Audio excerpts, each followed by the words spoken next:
Tape 3W suivi d'école au Sénégal.com. À école au Sénégal, c'est facile, tu n'as qu'à te connecter. Tape école au Sénégal, les leçons sont beaucoup plus détaillées. Donc voilà, chers élèves, nous allons aujourd'hui dérouler une leçon portant sur ce qu'on va appeler les registres de langue ou niveau de langue. D'accord? Les registres de langue, la leçon va porter sur ce qu'on appelle les registres de langue ou niveau de langue. Ce qu'il faut savoir, c'est que dans la langue française, il y a 3 niveaux d'expression, 3 niveaux de langue. Parce que selon ce qu'on a envie de dire et selon la situation dans laquelle on est ou selon la personne à qui l'on s'adresse, on peut utiliser un niveau de langue différent d'un autre niveau de langue. C'est la raison pour laquelle les niveaux de langue sont répertoriés, sont catégorisés, sont regroupés en trois niveaux. Il existe 3 niveaux de langue. Il existe 3 niveaux de langue. Et je rappelle que les niveaux de langue, on les appelle également des registres de langue. Soit niveau de langue ou l'autre appellation registre de langue.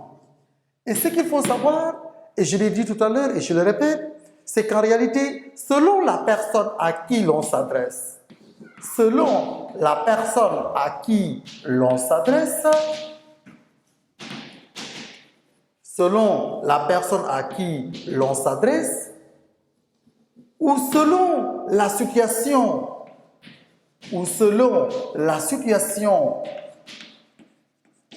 dans laquelle on se trouve, on peut utiliser un niveau de langue différent d'un autre niveau de langue. Donc, le niveau de langue qu'on utilise dépend de la situation, mais également dépend véritablement de la personne à qui l'on s'adresse. C'est pourquoi ces niveaux de langue-là, nous allons les répertorier en trois niveaux. Le premier niveau, c'est ce qu'on appelle le registre familier. Je rappelle que, chers élèves de 6e, familier, ça s'écrit avec un seul L. On n'écrit pas avec 2 L, parce que si vous l'écrivez avec 2 L, ça sera familier. Et on ne prononce pas familier, on prononce familier. C'est pourquoi c'est un seul L. Et quand vous écrivez famille, ça s'écrit avec 2 L. Maintenant, le deuxième niveau, c'est ce qu'on appelle le registre courant. Et le troisième et dernier niveau, c'est ce qu'on appelle le registre soutenu.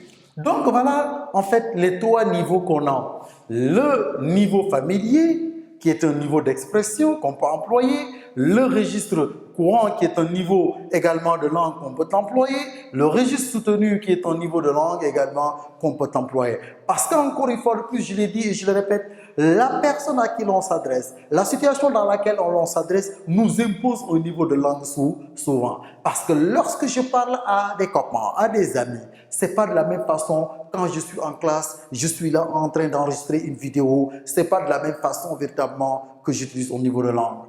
Quand j'écris à mon supérieur hiérarchique également, ce n'est pas le même niveau de langue que je vais employer. Donc, selon la personne, selon mon interlocuteur, j'ai un niveau de langue qui m'est particulier, que je peux utiliser de manière spécifique par rapport à un autre niveau de langue. C'est la raison pour laquelle nous allons voir le premier niveau de langue qu'on va appeler le registre familier. Le registre familier ou niveau de langue familier. Le registre familier, chers élèves, le registre familier, c'est le niveau de langue employé. C'est le niveau de langue employé avec les amis, c'est-à-dire des copains, employé dans la rue. C'est ce niveau de langue qu'on emploie souvent. Et ce qu'il faut savoir, c'est qu'en réalité, ce niveau de langue-là ne respecte pas les règles grammaticales et les règles d'orthographe. C'est un niveau de langue,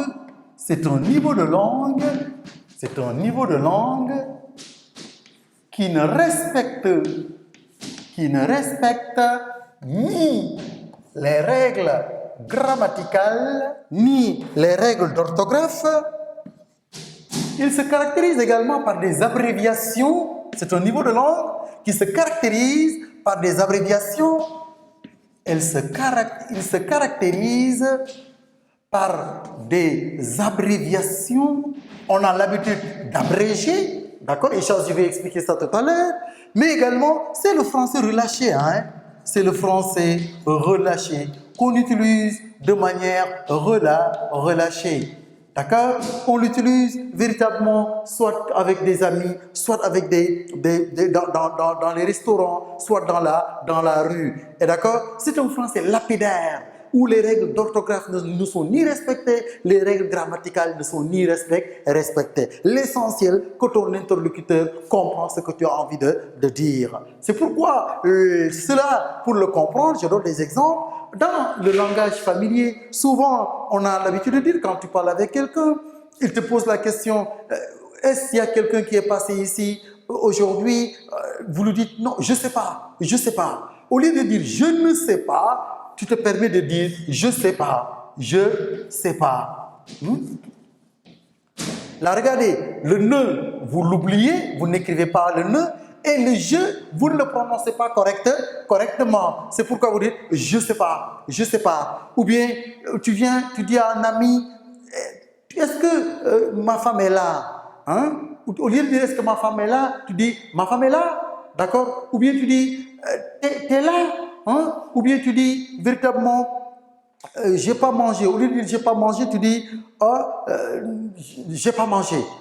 Au lieu de dire je n'ai pas mangé, mais la négation, on ne la sent pas, tu dis j'ai pas mangé. Donc c'est un niveau de français qui est lapidaire, comme je l'ai dit tout à l'heure. C'est un niveau de français où les règles grammaticales ne sont ni respectées. C'est un niveau de langue véritablement où les règles d'orthographe ne sont ni respectées et il se caractérise également par des abréviations. Et je peux donner des exemples également, toujours dans le cadre du registre familier. Exemple, donc, pour le registre familier, je disais tout à l'heure que c'est un registre qui est lapidaire, c'est un niveau de langue relâché, où les règles grammaticales et les règles d'orthographe ne sont ni respectées. D'accord? Exemple, quand je dis t'as mangé, au lieu de dire est-ce que tu as mangé, d'accord? On dit t'as mangé, t'es arrivé à la maison. Au lieu de dire est-ce que tu es arrivé à la maison, là on fait une abréviation. Vous voyez, le T, le tu, on ne l'écrit pas correctement, on fait une abréviation, on dit t'es arrivé. C'est un niveau de langue également, je l'ai dit tout à l'heure, qu'on utilise avec des amis. Quand je dis hey, mec, arrête-toi.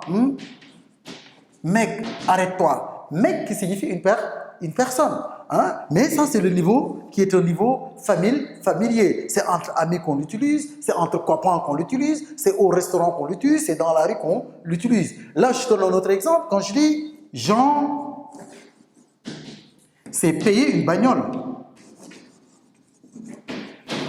Jean s'est payé une bagnole.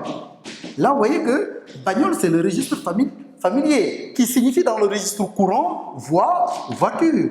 Dans le registre courant, ça signifie voiture. Mais là, on l'a utilisé virtuellement dans le registre familier. Donc, c'est juste pour dire que le registre familier, c'est un registre où, véritablement, les règles grammaticales ne sont ni respectées, les règles de conjugaison ne sont ni respectées, les règles d'orthographe ne sont ni respectées. C'est un français véritablement qui est lapidaire, qu'on utilise en famille, qu'on utilise véritablement dans les restaurants, qu'on utilise dans la rue, qu'on utilise entre copains. C'est pourquoi d'ailleurs on l'appelle un registre familier qu'on utilise familièrement. C'est un niveau de langue qui est très relaxant, tellement relâchant, à telle enseigne que aucune règle de grammaire n'est respectée, aucune règle d'orthographe n'est respectée. C'est pourquoi c'est ce niveau de langue qui est là que nous avons vu en première étape. En deuxième étape, nous allons voir un autre niveau de langue intitulé le registre courant.